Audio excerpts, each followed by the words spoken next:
Ahli digital forensik Mabes Polri Muhammad Nur menantang ahli digital Rismon Hasiolan Sianipar untuk membuktikan kejanggalan yang disebut Rismon. Setelah gue cari-cari teman-teman, gue cari-cari datanya emang agak susah didapat ya.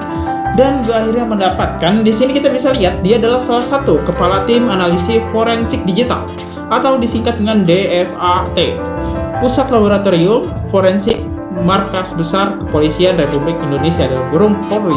Oke, jadi dia adalah analisis forensik digital yang bekerja di Polri ya, Kepolisian Indonesia tentunya. Oke, berarti dia ini masih berteman baik dengan jaksa-jaksa karena kan masih ada hubungannya dengan kepolisian. Awalnya gue kira dia ini nggak ada hubungannya gitu dengan kepolisian, ternyata ada. Walaupun dia ahli forensik digital ya, dia masih di bawah naungan kepolisian.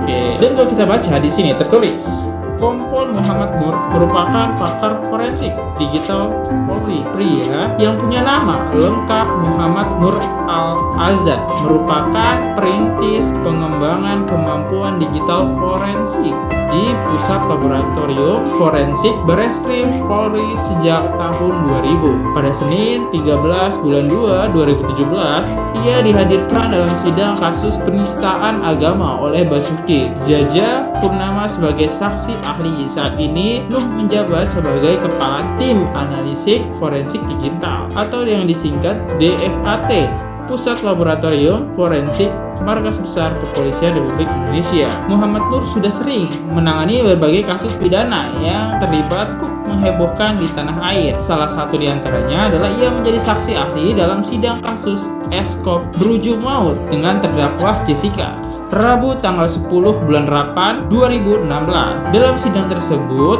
Nuh menjelaskan panjang lebar pengungkapan CCTV kasus Jessica. Pemirsa televisi dan hadiri sidang dibuat terpukau dengan penjelasan analisa Nur ya. Nah, itu jadi dia ini emang udah cukup lama dari tahun 2000 ya tentunya. Nah, itu aja sih yang pengen gua bahas, poin pentingnya ini teman-teman ya.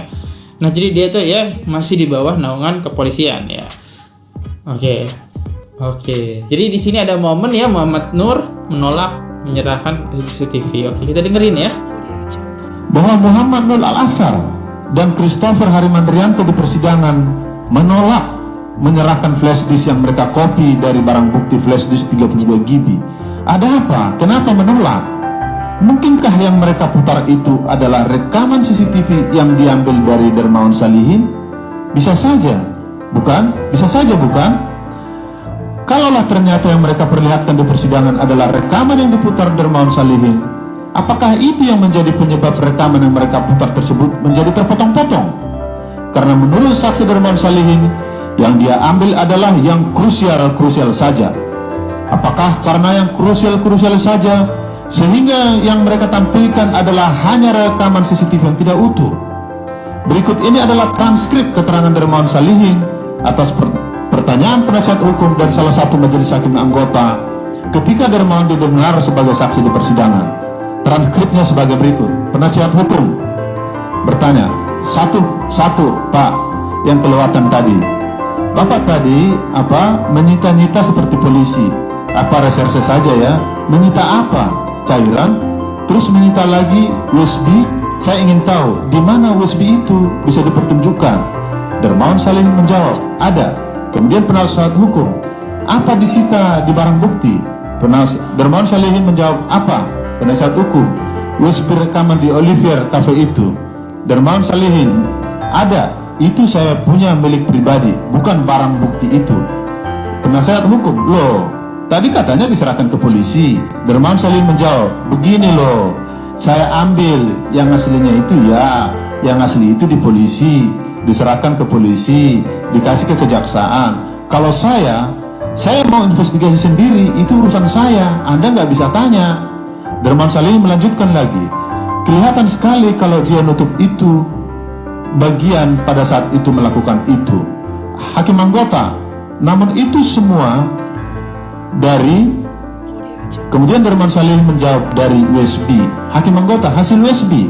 Dermawan Salihin menjawab, ada di handphone saya. Ini saya harus bilang bahwa Anda menuduh ya, maksudnya Anda mengeluarkan tuduhan. Saya menuduh berdasarkan fakta. Ya, artinya seperti itu.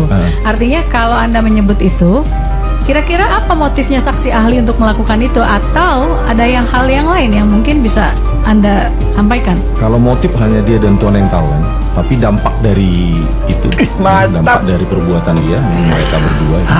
Mereka berdua itu Ya, siapa? akhirnya kan saya temukan bahwa mau Christopher Harimanrianto juga melakukan rekayasa kan. Hai.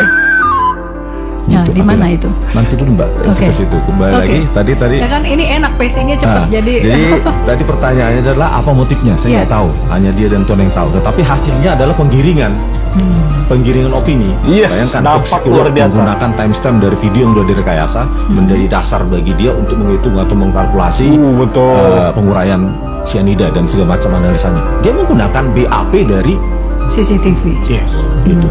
Belum lagi pengamatan dilakukan oleh psikolog dan kriminolog. Itu berdasarkan CCTV kamera juga. ada video yang sudah direkayasa. Aku merinding ini guys, aku merinding, betul, masuk akal. Puncaknya ya hakim memutuskan karena CCTV itu ya semata-mata dia dengar dari yang ahli psikolog, ahli kriminolog yang sudah dimanipulasi oleh si ini, M. Nuh dan juga Christopher Hariman. Pak Rismon, keren banget sih kamu. Dan hakim memutuskan berdasarkan narasi dari yang dibuat oleh Muhammad Nuh Al-Azhar. Mirip sekali, hampir 90% mengatakan untuk memutuskan kami melihat CCTV yang kabur itu dijadikan dasar untuk memutuskan bahwa itu pergerakan tangan masuk dan memindahkan itu sudah kabur semua.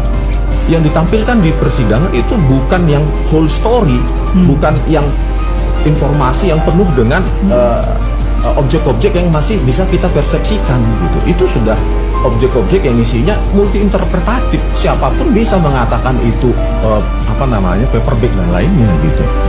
Dan pertanyaannya adalah kenapa dia melakukan itu? Ya, ini kalau serius memang sekali. ada hal asli yang lebih informatif Iya, gitu kan. karena ini serius sekali kan. Kalau misalnya dia melakukan itu kan artinya merusak masa depan orang lain kan. Kalau saya nggak serius, saya nggak kesini, Mbak. Saya nggak ke podcast ini, saya nggak ke podcast yang lain. Saya hidup nyaman saja. Saya menulis, saya bekerja secara remote, saya mengerjakan pekerjaan saya. Tapi ini kita harus bongkar. Oke. Ini tragedi hukum di Indonesia kalau menurut saya, pengadilan di Indonesia. Satu lagi fakta bahwa ketika Muhammad Nuh Al-Azhar sebagai saksi ahli diminta untuk memutarkan, diminta oleh pengacara Jessica saat itu, Pak Otto, putar yang asli, dia putar yang sudah direkayasa juga. Itu penipuan di depan pengadilan. Ya, ya. Gila gak guys? Gila kan? Segila itu persidangannya guys.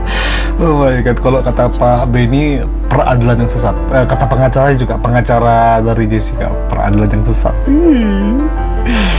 Pada saat Oke. itu saksi ahli M. Nuh itu ditanya, diminta oleh pengacara ya Pak Otto Hasibuan itu kan yang Anda tampilkan itu kan tadi hasil analisa Anda itu kan video yang sudah analisa hasil enlightenment katanya bahasanya. Coba putarlah dulu yang dari flash disk barang bukti yang menjadi barang bukti itu ya. Tetapi apa yang saya saksikan secara benar-benar keilmuan saya, dia menipu di depan pengadilan bahwa yang ditampilkan adalah yang exactly the same hasil rekayasa dia. Jadi mulai dari pengadilan awal sampai akhir kita tidak pernah tahu CCTV as it is itu, footage as it is itu tidak pernah tahu. Yang ada yang ditampilkan adalah yang sudah diolah, sudah direkayasa frame-nya ini. Yang saya tunjukin gambar Aku suka banget lagi kalau udah Pak Respon ngomong. Dia berani banget sih. Ini dia ngomong juga ke hakim guys. Ya, Itu pergerakan- Pak Hakim, Anda sudah nyata-nyata ditipu oleh Muhammad Nuh dan Christopher Harimanrianto. Anda mungkin tidak paham bahwa CCTV bisa direkayasa, dibuat jari menjadi bergerak-gerak seolah menggaruk gitu. Itu kalau sudah abstrak semua tinggal nunggu narasi. Iya betul. Muhammad Nuh dan Muhammad Nuh Al-Azhar dan Christopher Harimanrianto, kalian harus bertobat, minta maaf kepada keluarga Jessica, dan juga kepada hakim dan kepada pengacara Anda telah melakukan penipuan di depan publik dan menipu seluruh bangsa Indonesia. Stop itu semua karena we know what you did. Ya. Kalian akan menanggung akibatnya cepat atau lambat.